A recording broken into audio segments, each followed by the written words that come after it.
Hello everyone, આઈ એમ હિરેન શાહ અને આજે અમારી સાથે અમારા ક્લાયન્ટ છે જગદીશભાઈ. એમના અને એમના વાઇફના 3 મંથ્સની અંદર જ કેનેડા વિઝિટર વિઝા અપ્રૂવ થઈ ગયા છે. તો અત્યારે ઘણી બધી રૂમર્સ છે કે કેનેડામાં વિઝિટર વિઝા નથી મળી રહ્યા. તો જગદીશભાઈનો પ્રીવિયસલી અધર કન્સલ્ટન્ટ થ્રુ વિઝા બી રિજેક્ટ થયેલો હતો અને ફર્સ્ટ સ્ટેપના ગાઈડન્સથી એમનું 3 મંથ્સમાં જ વિઝા અપ્રૂવ થઈ ગયો છે. તો આજે એમનો પાસપોર્ટ જે છે એમને હેન્ડઓવર કરીશું, સરને કોંગ્રેચ્યુલેટ કરીશું અને એમનો ફર્સ્ટ સ્ટેપ સાથેનો એક્સપિરિયન્સ કેવો રહ્યો એ આપણે જાણીશું.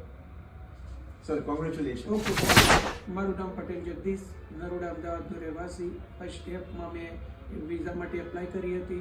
3 મહિનાની અંદર મને વિઝા મળી ગયા. મેં મારા મિસિસના પણ વિઝા મૂક્યા હતા, એ પણ વિઝા મને મળી ગયા છે. એની અંદર બીઝલ મેડમ જે અહીંયા છે એમને ખૂબ મારી ફાઇલ જોરદાર બનાવી હતી. એના પરિણામે મને વિઝા મળી ગયા છે, જે બદલ હું તમામનો આભારી છું. અને સર, જે લોકો વિઝિટર વિઝા માટે એપ્લાય કરવાનો પ્લાન કરી રહ્યા છે તો એ વ્યુઅર્સને તમે શું કહેશો? હા, એ માટે ફર્સ્ટ સ્ટેપની અંદર જો એ વિઝિટર વિઝા માટે એપ્લાય કરશે તો એની અંદર એમને જરૂરથી સફળતા મળશે. Thank you sir. Okay, thank you so much. Welcome.